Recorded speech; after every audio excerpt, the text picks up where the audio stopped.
El día de hoy vamos a ver la figura del desheredamiento. El desheredamiento lo encontramos consignado en el artículo 266 del Código Civil.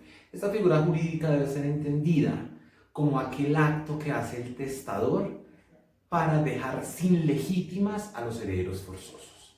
Esto quiere decir que el testador lo que hace es dejar sin oportunidad de heredar a todas aquellas personas que violenten las causales específicas señaladas en el artículo 266, que básicamente son 4, que veremos en el transcurrir de esta charla.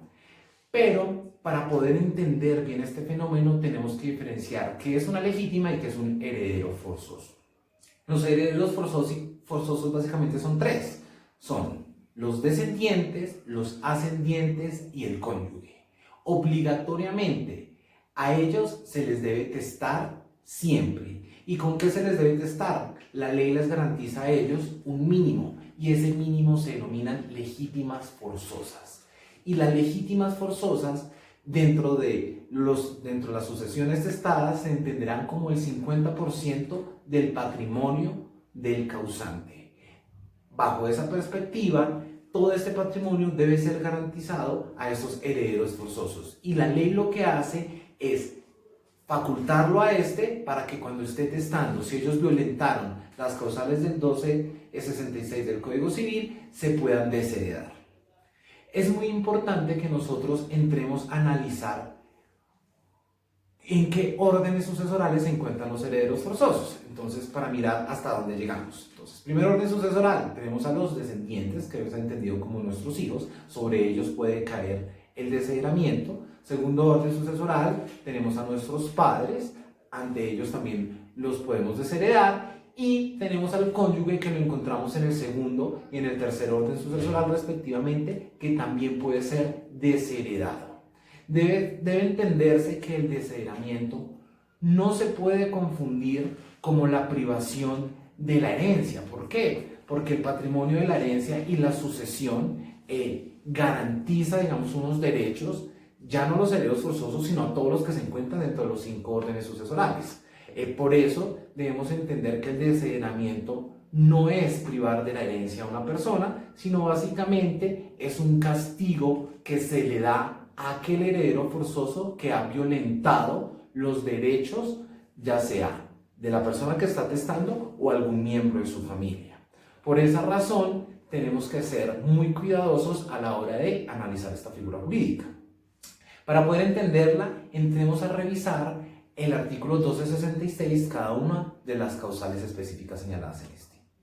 El Código Civil, en su artículo 1266, señala las causales de desheredamiento, el cual señala en su tenor literal lo siguiente: un descendiente no puede ser desheredado sino por alguna de las causas siguientes. Primera, por haber cometido injuria grave contra el testador en su persona, honor o bienes, o en la persona, honor o bienes de su cónyuge o de cualquiera de sus ascendientes o descendientes. Segunda, por no haberle socorrido en el estado de demencia o destitución pudiendo. Tercero, por haberse valido de fuerza o dolo para impedirle testar. Cuarto, por haberse casado sin el consentimiento de un ascendiente o sin el de la justicia en subsidio, estando obligado a obtenerlo. El quinto inciso fue declarado inexequible por la sentencia C-430 del 27 de mayo del año 2003. Listo, ya leídas las causales del artículo 266, analicemos cada una de ellas. La causal número 1, por haber cometido injuria grave contra el testador, el cónyuge o compañero permanente, los descendientes o los ascendientes. Debemos entender muy bien esta causal por cuanto nos comulga con el artículo 220 del Código Penal.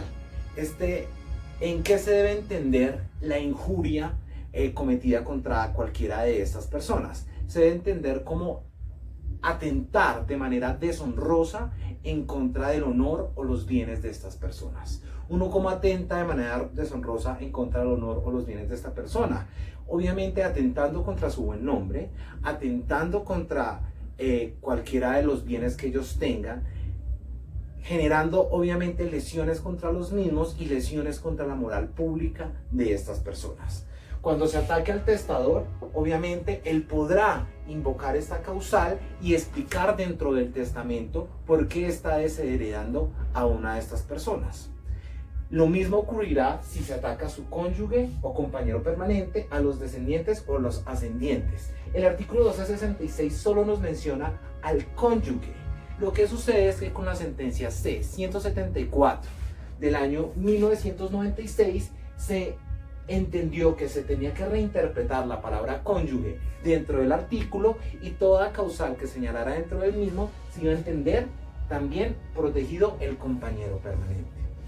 Así las cosas, ¿cómo se invocan estas causales dentro del testamento? Se señala la causal, el testador señala la causal, señala los motivos que tiene y las pruebas que tiene y quedará consignado que esta persona no heredará por cuanto fue desheredado por esta causal específica.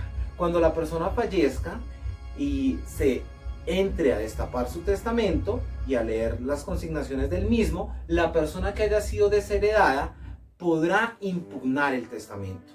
Y al impugnar el testamento, revisar por qué se le acusó por esa causal y obviamente si el testador tenía debidamente probado la causal de desheredamiento, se entenderá que esta persona no participará de la sucesión. Es de recordar que si una persona sea desheredada, esto no perjudica a sus herederos más próximos. ¿Eso qué quiere decir? Que obviamente como hay sucesión por estirpe, en la sucesión por estirpe, si por ejemplo yo fallezco y desheredé a uno de mis hijos, pero este hijo mío tenía otros dos hijos, estos dos hijos podrán heredar en representación de su padre a pesar de que yo lo haya desheredado a él, porque el desheredamiento, al igual que la indignidad, no se transmite dentro de la familia. Ahora entremos a revisar las siguientes cosas. La causal número 2 señala por no haberle socorrido en el estado de demencia o destitución. Esta causal básicamente nos acerca a la ley 1996 del año 2018, que es la ley de los apoyos. Al igual que con el tema de indignidad sucesoral. En este caso, se debe tener un apoyo constante al testador cuando éste esté en situaciones de desprotección. Y si alguno de sus herederos legítimos es considerado como un apoyo del mismo y este apoyo no le ayuda ni lo socorre cuando debe, se entenderá que el testador podrá desheredarlo por no tener la ayuda del mismo. Revisemos la siguiente. Por haberse valido de fuerza o dolo para impedirlo testar. Básicamente, ¿testar a quién? Al testador, al que está haciendo el nuevo testamento. Si existe un testamento de una persona previa que le estaba dejando unos bienes a esta persona y uno de sus familiares evitó que éste testara, utilizando fuerza o dolo para que eso no ocurriera, obviamente esta persona también estará facultada que al momento de hacer su testamento no le deje nada a esta persona por cuanto socavó su patrimonio de una manera premeditada y utilizando arducias en contra de la ley, que él podrá citar y podrá colocar dentro de su testamento para que esta nueva persona no se entienda como un heredero de él. Entremos a revisar la última causal. Causal cuarta, por haberse casado sin consentimiento de un ascendiente o la justicia. Básicamente esta es la última causal de desheredamiento por cuanto la quinta fue declarada inexequible. Esta básicamente obliga que todo menor de edad que se vaya a casar y no haya pedido autorización a sus ascendientes o no le haya pedido autorización al tutor que legalmente lo represente, podrá ser desheredado dentro de la herencia de su ascendiente. ¿Esto por qué? Esto por la orden que nos da el artículo 117 del Código Civil, que señala que para que un menor se case se le debe otorgar una autorización. Cuando estamos hablando de menores, estamos hablando de menores cuando estamos hablando de personas de 14 a 18 años. Si estamos ante una persona de 14 a 18 años, esta persona quiere casarse, tendrá que pedirle autorización al padre o la madre, o a los dos si los dos están vivos, o al tutor que lo representa para poderse casar. Si no hace eso, la consecuencia jurídica de no hacerlo es el desheredamiento. escúchese bien, es el desheredamiento, no la invalidez o la nulidad de ese acto de matrimonio, porque se entenderá que así la persona se haya casado sin autorización, ese matrimonio será totalmente válido si respeta los requisitos del artículo 113 del Código Civil, que son todos los requisitos respecto al matrimonio. Bajo esta perspectiva, la única consecuencia jurídica será el desheredamiento. La causal quinta fue declarada inexequible por la sentencia C-430 del 03. Por esa razón no la vamos a explorar por cuanto pues ya digamos no está dentro de nuestro ordenamiento jurídico y fue declarada inexequible. Los invito a ustedes a que revisen la sentencia para mirar los argumentos de la Corte de por qué fue declarada inexequible.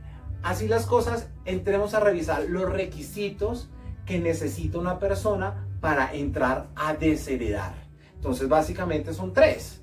Primer requisito, que obre dentro del testamento. Entonces debe existir un testamento para que se dé la figura del desheredamiento. Segunda, debe ser una de las causales señaladas en el artículo 1266 del Código Civil. Tercer y último requisito, debe ser una causal cierta. Y esto es muy importante, no por capricho del testador se puede desheredar a una persona, sino que se debe señalar dentro del testamento las razones y las pruebas que se tienen de por qué estamos en curso de una de estas cuatro causales. Básicamente, este es el tema del desheredamiento. Es distinto a la indignidad sucesoral, que les invito también a revisar.